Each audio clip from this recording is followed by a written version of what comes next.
এখানে এই প্রথম অধ্যায়টা আমরা এখন শেষ করব। প্রথম অধ্যায় কি আছে, অর্থনীতি কাকে বলে। আচ্ছা, ধরো আমি যদি আমার মতো করে সংজ্ঞা দিই, অর্থনীতি সব জায়গায় একটা দুষ্প্রাপ্য সমস্যা দেখা দেয়। দুষ্প্রাপ্য সমস্যা মানে কি, ধরো অর্থনীতি মানে একদম এইচএসসির প্রথম অধ্যায়ের মতোই।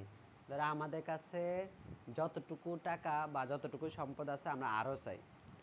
যেমন ধরো যে কোনো সমস্যার সমাধান করার জন্য ধরো আমার কাছে দরকার হচ্ছে 100 টাকা, আছে হচ্ছে 50 টাকা, তাহলে আরও 50 টাকা দরকার না? এটাকে বলে হচ্ছে দুষ্প্রাপ্যতা। এটাকে বলে দুষ্প্রাপ্যতা।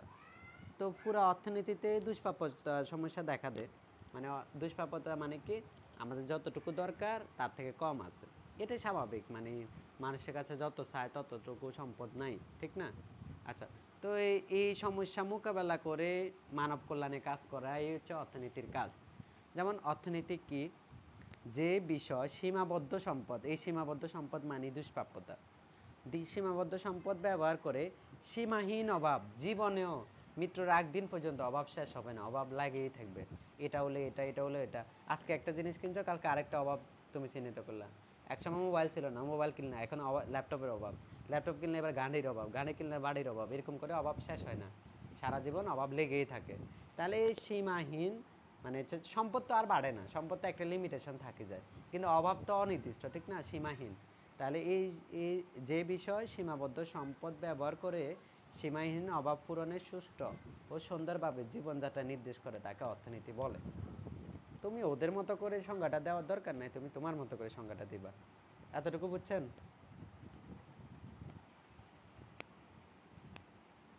এতটুকু বুঝছো কিনা?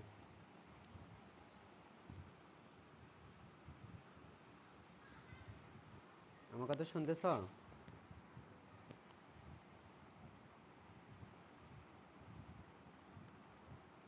হ্যালো, শুনতেছ এতটুকু? কে ডিস্টার্ব নিলে এটা তো বুঝতেছেন, শুনতেছ নি আমার কথা? আচ্ছা আচ্ছা, এরপরে বলছে অর্থনীতির জনককে, অর্থনীতির জনক হচ্ছে অ্যাডাম স্মিথ। আচ্ছা, তারপরে বলতেছে যে কে বলেছে অর্থনীতি হচ্ছে সম্পদের বিজ্ঞান এবং ইয়া জাতিসমূহের কারণ, এই সম্পদের কারণ বা প্রতিচ্ছবি অনুসন্ধান, অ্যাডাম স্মিথ। আচ্ছা, অর্থনীতির জনক এটা হচ্ছে, আর একটা হচ্ছে যে ম্যাক্রো ইকোনমিক্স, আর একটা হচ্ছে মাইক্রো ইকোনমিক্স। মানে একটা হচ্ছে ব্যষ্টিক অর্থনীতি আর একটা হচ্ছে সামষ্টিক অর্থনীতি।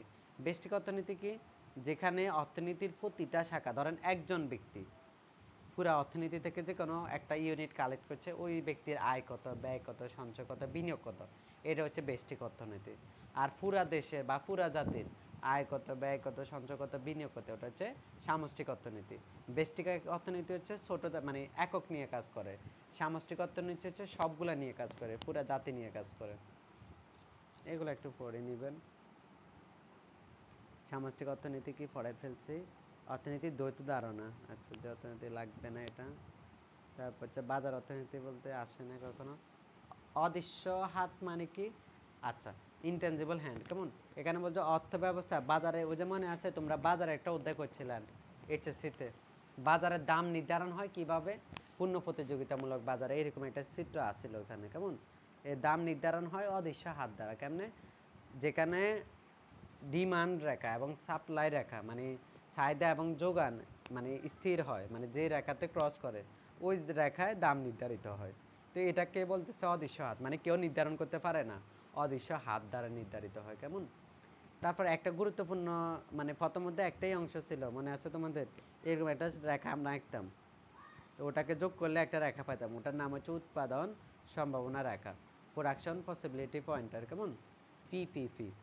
আচ্ছা, এটা হচ্ছে কি, উৎপাদন সম্ভাবনা রেখা হলো এমন একটি রেখা যার বিভিন্ন বিন্দুতে নির্দিষ্ট পরিমাণ সম্পদ ও চলতি প্রযুক্তির সাপেক্ষে দুটি উৎপন্ন পণ্য, মানে হচ্ছে ধান আর গম, তারপর হচ্ছে যাই শস্য ক বা খ, এরকম আর কি, দুটি উৎপন্ন দ্রব্যের সম্ভাব্য বিভিন্ন সংমিশ্রণ নির্দেশ করে। এখানে একটা না কয়েকটা থাকতে পারে, কেমন। কোশ্চেন মানে প্রশ্ন না, উত্তর না বুঝলে বলিয়ে না আমাদের সাথে সাথে, ঠিক আছে। প্রযুক্তি সম্ভাবনা। আচ্ছা, অ্যাডাম স্মিথ রচিত বিখ্যাত গ্রন্থটির নাম কি? সে যে এত বেশি বিখ্যাত হয়েছে কি, দ্য ওয়েলথ অফ নেশন যে একটা বই আছে না, ওটা লেখে, কেমন।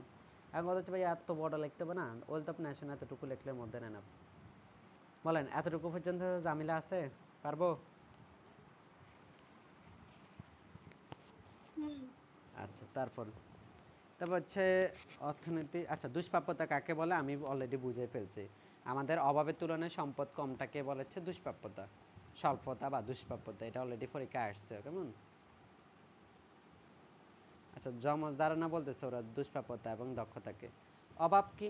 যে কোনো মানুষ যে কোনো কিছুর প্রতি আকাঙ্ক্ষা করে, ইচ্ছা করে, আজ জিনিসটা যদি আমার থাকতো, এই জিনিসটাকে অভাব আর কি। মানে মানুষের বিভিন্ন ধরনের প্রয়োজন মেটাতে পারে এর বস্তুগত বা অবস্তুগত দ্রব্যাদি পাওয়ার আকাঙ্ক্ষা বা ইচ্ছাকে অভাব বলে। চলক মলক এগুলো লাগবে না। তারপরে হচ্ছে যে অর্থ ব্যবস্থা, এখানে কয়েকটা অর্থ ব্যবস্থা আছে। একটা হচ্ছে গণতান্ত্রিক, একটা হচ্ছে নির্দেশমূলক, একটা হচ্ছে মিশ্র, আর একটা হচ্ছে ইসলামী। 4টা অর্থ ব্যবস্থা আছে। গণতান্ত্রিক অর্থ ব্যবস্থা মূল কথা হচ্ছে যে সকল সম্পদের মালিক হচ্ছে জনগণ, এবং জনগণই সম্পদগুলো রক্ষণাবেক্ষণ করবে। আর নির্দেশমূলক অর্থ ব্যবস্থা হচ্ছে সকল সম্পদের মালিক হচ্ছে সরকার, সরকারই এটা রক্ষণাবেক্ষণ করবে। কিন্তু আমাদের দেশের বেলায় এটা কোনোটাই মানায় না। আমাদের দেশে দেখবা যে কিছু কিছু সম্পদের মালিক সরকার, কিছু কিছু সম্পদের মালিক হচ্ছে জনগণ। আর ওটাকে বলে হচ্ছে মিশ্র, মানে গণতান্ত্রিক এবং নির্দেশমূলক দুটা মিল একসাথ করে যেটা হয়, যোগ করে যেটা, ওটা হচ্ছে মিশ্র অর্থ ব্যবস্থা। আর আরেকটা অর্থ ব্যবস্থা হচ্ছে আল্লাহর কোরআন অনুযায়ী চলে, ওটা হচ্ছে ইসলামী অর্থ ব্যবস্থা। আল্লাহ কোরআন অনুযায়ী চলে, তো এই জন্য এটা আসেও না, বর্তমানে দেয় না। আচ্ছা, তাহলে আমাদের জন্য কোনটা গুরুত্বপূর্ণ? মিশ্র অর্থ ব্যবস্থাটা খুব ভালো করে শিখতে হবে। কেন? কারণ আমাদের দেশে মিশ্র অর্থ ব্যবস্থাটা প্রচলিত আছে। এতটুকু পারবা? আর প্রোডাকশন পসিবিলিটি পয়েন্টার, ওই যে ওটাকে, এই যে চিত্রটাকে, এই চিত্রটাকে পরে বলে যে উৎপাদন সম্ভাবনা রেখা। আর দক্ষতা জিনিসটা কি?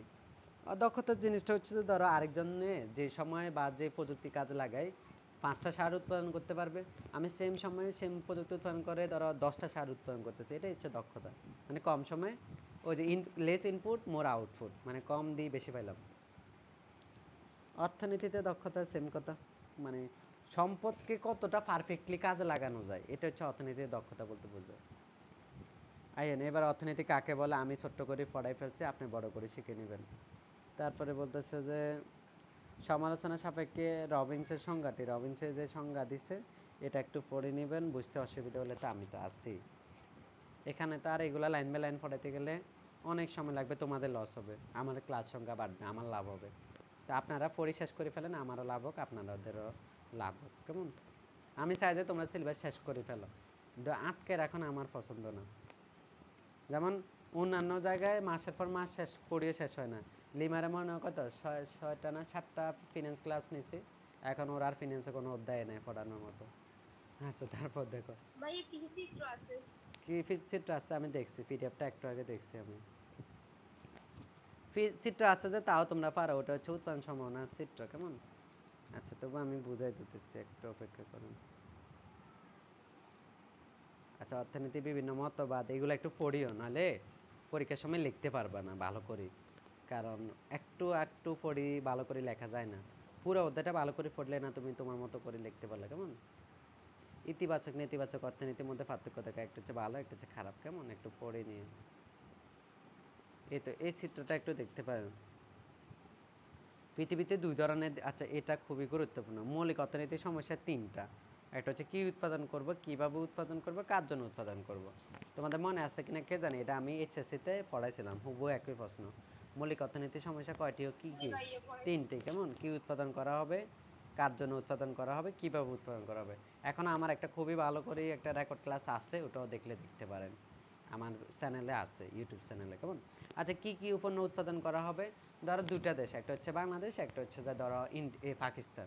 সেম উদাহরণটা তখন দিছে। বাংলাদেশের মানুষ কি উৎপাদন করবে? ধান বেশি উৎপাদন করবে, কেন? এই দেশের জনগণ বেশিরভাগ ভাত খায়। আর পাকিস্তানের মানুষ, কৃষক কি উৎপাদন করবে? গম উৎপাদন করবে, কেন? ওখানে মানুষ রুটি বেশি খায়। তো কি উৎপাদন করবে, এটা আমার জনগণের উপর। আর কার জন্য উৎপাদন করবে, মানে 1 আর 3 ঘুরে গেড়ে একই জিনিসকে বোঝায়। কোন পণ্যটা উৎপাদন করবা, কোন মানে কোন মানুষগুলোর জন্য উৎপাদন করব। আর 2 নাম্বার হচ্ছে কিভাবে উৎপাদন করব। মানে পৃথিবীতে 2 ধরনের দেশ আছে, একটা হচ্ছে মানে ধনী, বেশি মানে প্রযুক্তিতে উন্নত, আর একটা হচ্ছে আমাদের মতো গরিব দেশ। তো গরিব এর মানে পৃথিবীতে 2 ধরনের 2টা স্টেপে উৎপাদন করা যায়। একটা হচ্ছে সমনিবিড়, আর এটা হচ্ছে প্রযুক্তি নিবিড় বা পুঁজি নিবিড় বলে এটাকে, কেমন? এখন শ্রমনিবিড় কারা গ্রহণ করবে? আমাদের দেশের, আমাদের মতো গরিব দেশগুলো যেখানে শ্রমিক সস্তা পাওয়া যায়, কিন্তু প্রযুক্তি মানে ধরো ওই যে মেশিন টেশিন এগুলোর দাম বেশি। কিন্তু আমেরিকার মতো দেশগুলোতে হচ্ছে মানে একটা শ্রমিককে বেতন দিতে হয় 3-4 হাজার টাকা, তাহলে ওদের জন্য শ্রমিকের সাথে তুলনা করলে মেশিনের দাম কম, তাহলে ওরা হচ্ছে যায় পুঁজিনিবিড় পদ্ধতিতে উৎপাদন করবে, আর আমরা হচ্ছে শ্রমনিবিড় প্রযুক্তিতে উৎপাদন করবো, কেমন? এটাই। আর এটা হচ্ছে যাই এই যে কি পণ্য উৎপাদন করা হবে, এটা ধর হচ্ছে যাই এই যে ওই দেশে যদি ওয়াই পণ্য বেশি চলে তাহলে এ ওয়াই বেশি উৎপাদন করবে, ওই দেশে যদি টি পণ্য উৎপাদন বেশি হয় মানে ওই টি পণ্যের ভোক্তা যদি বেশি হয় তাহলে টি উৎপাদন করবে। এটা ওরা উৎপাদন সম্ভাবনা রেখার মাধ্যমে ব্যাখ্যা করছে, তুমি চাইলে করতে পারো, সমস্যা নাই। আচ্ছা ঠিক আছে, আচ্ছা ভাই, এখানে যে মানগুলো ছিল ওটা আমরা আমাদের স্কুলে দিতে পারবো তোমার না? ইচ্ছা মতো, পুরোটাই তোমার ইচ্ছা মতো, এখানে অর্থনীতি ওদের মতো দেওয়ার মতো কিছুই নেই, তুমি নিজের মতো দিবা। আচ্ছা, তারপর তারপর অর্থব্যবস্থা সাইডটা অবশ্যই পড়তে হবে, পরীক্ষা আসবে। এই যে দেখেন এটা 1.12 গণতান্ত্রিক অর্থব্যবস্থা, যেটাতে হচ্ছে জনগণ বেশি মালিক, তারপর হচ্ছে যায় বেশি বলতে পুরোটারই মালিক। সমাজতান্ত্রিক, এটা হচ্ছে সরকার পুরোটা মালিক। আর মিশ্র হচ্ছে দুইটা মিশ্রণে হয়, কেমন? যেমন আমাদের দেশ গণতান্ত্রিক অর্থব্যবস্থা, এবং সরি গণতান্ত্রিক না, মিশ্র, এবং কি পৃথিবীর ম্যাক্সিমাম দেশে হচ্ছে মিশ্র অর্থব্যবস্থা পরিচালিত হয়। তারপর সৌদি আরব মনে হয় ইসলামী অর্থব্যবস্থার মাধ্যমে পরিচালিত হয়। সৌদি আরব মানে ইসলামী অর্থব্যবস্থার মূল কথা হচ্ছে আল্লাহর কোরআন, সব আল্লাহর কোরআন যেভাবে বলে আমরা দেশটা ওইভাবে চালাবো, কেমন? অনেকটা এরশাদ যখন দেশ চালাইছিল, যদিও তখন আমাদের জন্মই হয় নাই, ওই মানে আমাদের শোনা কথা আর কি, ওই সময় নাকি মানে কোরআন অনুযায়ী অনেক মানে দেশটাকে চালাইছিল উনি। আচ্ছা, তারপর হচ্ছে নির্বাচন কি, ধরো অভাবের তো কোনো শেষ নাই, ঠিক না? কিন্তু টাকার তো লিমিটেশন আছে, সম্পদের তো লিমিটেশন আছে। তখন ওই খুদ মানে সম্পদ দিয়ে কতটুকু পণ্য মানে ইচ্ছা যে ধরো তোমার এখন এই যে ল্যাপটপও কিনা দরকার, আবার বাসায় একটা ফ্রিজও কিনা দরকার। এখন তুমি কোনটাকে বেশি গুরুত্ব দিবা? ধরো 35,000 টাকা দিয়ে একটা ল্যাপটপও কিনতে পারবা, ফ্রিজও কিনতে পারবা, কিন্তু টাকা তো 35, দুইটা কিনতে পারবা না। এখন তুমি চিন্তা করছো এখন তো করবা না, আমার যদি ফ্রিজ না কিনি আমার মানে মাংসগুলো রাখবো কই, নষ্ট হয়ে যাবে। তাহলে দুইটার মধ্যে কোনটাকে বেশি গুরুত্ব দিয়েছো? ফ্রিজটাকে, এটাকে বলেছে নির্বাচন। অভাব তো অনেকগুলা, কিন্তু এই অভাবের মধ্যে কোনটা আমার বেশি দরকার, ওটাকে বলেছে নির্বাচন। তো এটা গুরুত্বের বিচারে আমরা নির্বাচনটা করি আর কি। আর মিশ্র অর্থব্যবস্থা গণতান্ত্রিক এগুলো তো আমি বললামই। মিশ্র অর্থব্যবস্থার বৈশিষ্ট্য এগুলো দেখবেন আপনারা। ব্যষ্টিক ও সামষ্টিক অর্থনীতি অলরেডি বুঝে ফেলছে। ব্যষ্টিক হচ্ছে একজন ব্যক্তির আয় কত, ব্যয় কত, সঞ্চয় কত, বিনিয়োগ কত, এটা হচ্ছে ব্যষ্টিক। আর ওই দেশে বসবাসরত সকল ব্যক্তির আয় কত, ব্যয় কত, সঞ্চয় কত, বিনিয়োগ কত, এটা হচ্ছে সামষ্টিক। মনে হয় না আর কিছু আছে বিদার। ব্যষ্টিক সামষ্টিক পরে একই। এবার আচ্ছা ফোরে, ভাই, এখানে কিছু হ্যাঁ প্রশ্ন বলেন। আছে যে বক্স দিয়ে করে, আমরা কি পরীক্ষার সময় বক্স দিয়ে করবো না পার্থক্যগুলা এমনি? সাধারণত এই যে যেখানে পার্থক্যগুলোই হ্যাঁ বক্স হ্যাঁ করে করতেছে, পার্থক্যগুলো। দেখেন। আপনি পার্থক্যগুলো বক্স করে না করে এভাবে করতে পারেন। এই যে সংজ্ঞা মানে এটার, এই যে এটা কাকে বলে, এটা প্রথমে তুমি মূল্য বা বিনিময় মূল্যের মধ্যে, আচ্ছা প্রথমে মূল্যেরটা লিখলা, এরপর বিনিময় মূল্যেরটা লিখলা, এরপর প্রাপ্তি মানে এটা বা তুমি তোমার মতো করে লিখতে পারো। এখন একটা বুদ্ধি বলি, ধরো তোমার পার্থক্যগুলো খুব ভালো করে জানা, তাহলে বক্স করে করতে পারো। আর নাহলে তো, আর যদি ধরো হচ্ছে যে এত ভালো করে জানা না তবে লিখতে পারবা, সমস্যা নেই, তখন বক্স করে লিখিও না। কেন? বক্স করে লিখতে হলে অ্যাকুরেট লিখতে হয়। তখন তুমি দেখতে পাচ্ছ না আমার তো একদম পারফেক্টলি জানা নাই, তবে আমি এটা লিখতে পারবো, তখন বক্স করে লিখিও না। বক্স করে লিখতে গেলে সময় এক্সপেন্স হবে, আর এটা মিলাইতে পারবা না। অনেক ক্ষেত্রে তুমি অনেক সময় এক্সপেন্স, আরে এটা তো মিলাতে পারতেছি না, কিন্তু তুমি বিষয়গুলো জানো, কিন্তু দুই পাশে পার্থক্য দেখাতে তোমার টাইম লাগে যায়, কারণ ভালো করে পারো না। মানে লিখতে পারবা ভালো করে, ওই যে বিষয়টা জানা নাই আর কি। তো ওই ক্ষেত্রে বক্স ছাড়া লিখবা। আর যদি একদম ভালো করেই পারো প্রশ্নের উত্তরটা প্রতি লাইন বাই লাইন যা পারো, তখন বক্স ছাড়া করিও আর কি, বক্স সহ করিও। আচ্ছা, কিছুক্ষণ পর পর কথা সমস্যা করে, কেমন? রেকর্ডটা একটু কষ্ট করে দেখে নিয়েন। এখন শুনতেছেন? এখন শুনতেছেন? আচ্ছা, আমি ক্লাসটা শেষ করে দিতেছি, আর একটু আছে। সুযোগ ব্যয় কি, ধরো তুমি, আচ্ছা ধরো কাটি।